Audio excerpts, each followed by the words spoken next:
Hello friends, मैं YP Singh from government polytechnic Budaun. और आज के इस वीडियो लेक्चर में हम डिस्कस करेंगे थर्मोसेट मटेरियल, जिसमें आज का टॉपिक हमने लिया है amino based resin.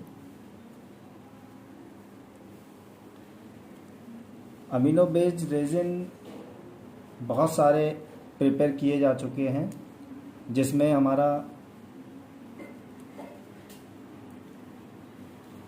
Urea formaldehyde,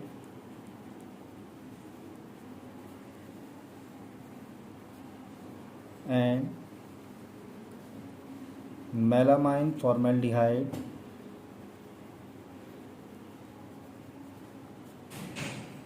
resin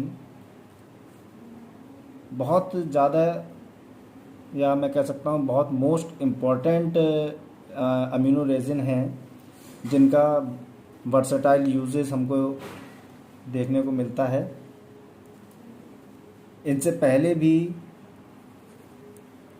एलाइलाइन formaldehyde,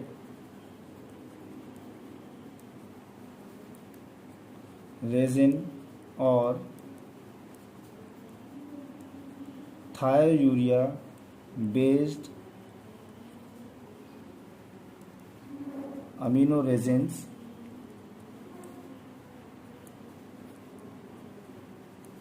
form किए गए थे।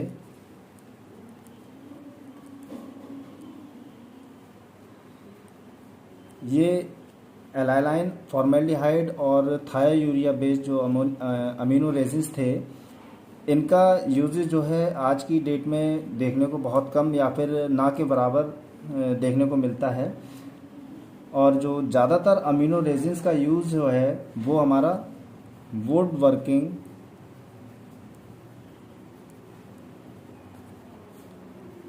लाइक चिप बोर्ड, प्लाईवुड आदि में देखने को मिलता है।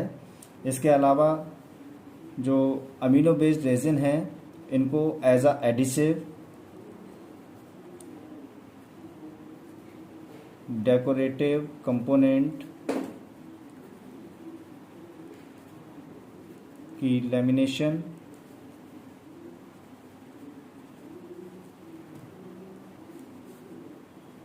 में भी यूज़ किया जाता है।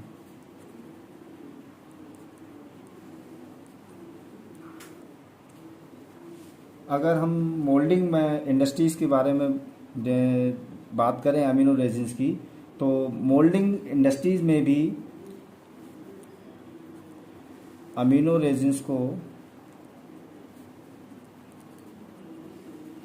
यूज़ किया जाता है।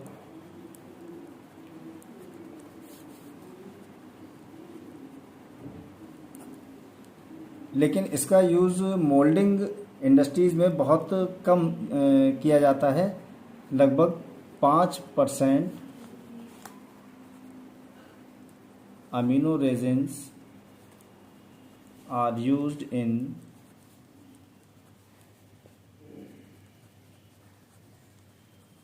Moulding industries. बाकी लगभग 95% अमीनो रेजिन्स पेंट इंडस्ट्रीज में surface coating, paint manufacturing,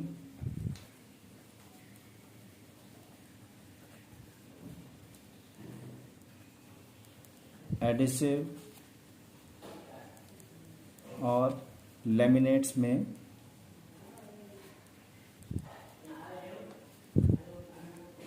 use किया जाता है।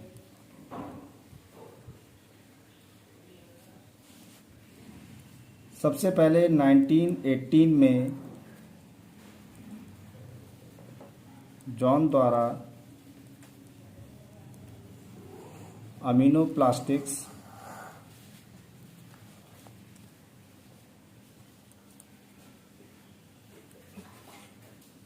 को डिस्क्राइब किया गया था।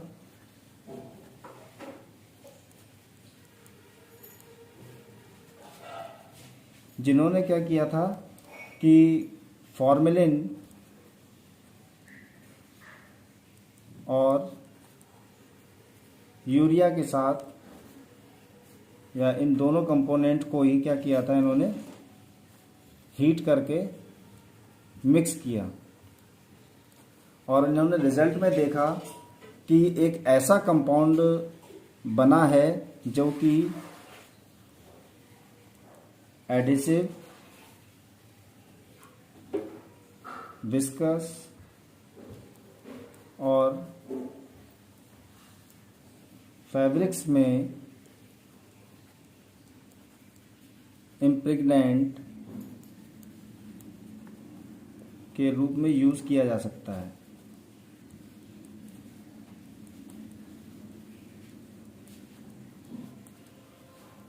इसके बाद बहुत सारे ईयर्स में भी इस पर वर्क किया गया, जिसमें पोलैक, रिपर,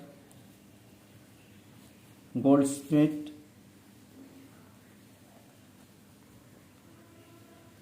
और नसेस, इन्होंने भी बहुत सारा अमीनो बेस्ड रेजिन पर वर्क किया और अपने वर्क से इन्होंने एक ऑर्गेनिक ग्लास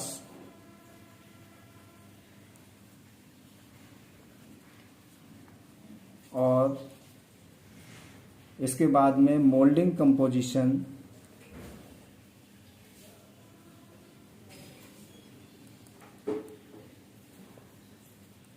पर बेस्ड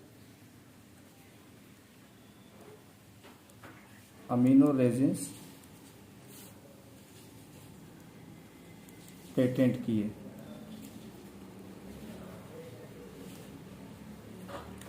इसके बाद 1926 में ईसी रोचेस्टर ने इस पर वर्क किया और रिजल्ट में उन्होंने urea, thiourea formaldehyde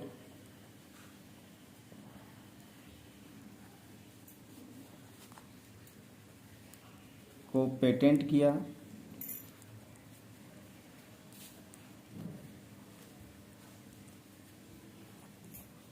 urea resin का use adhesive, as textile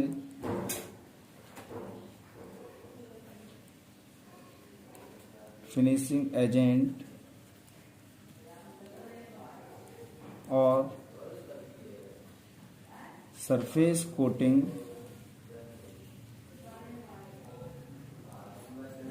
material के प्रोडक्शन और इसके साथ ही वेट स्ट्रेंथ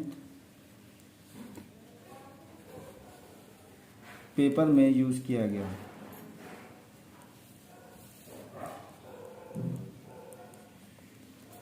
वेट स्ट्रेंथ की वजह से पेपर में इसकी टियर स्ट्रेंथ क्या हो गई, डेवलप की गई।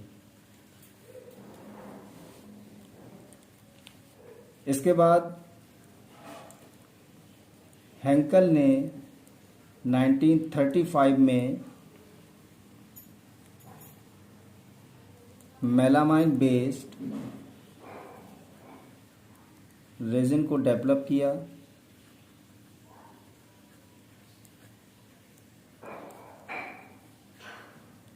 मेलामाइन रेजिन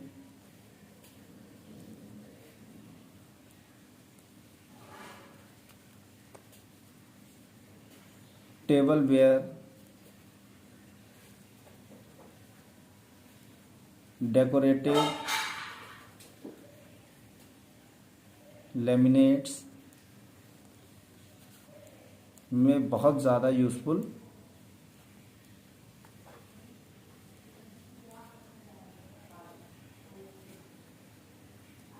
मटेरियल के रूप में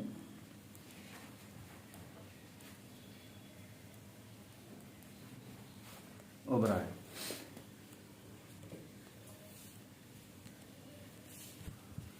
ये अमीनो रेजिन्स हमारे थर्मोसेट मटेरियल होने के साथ साथ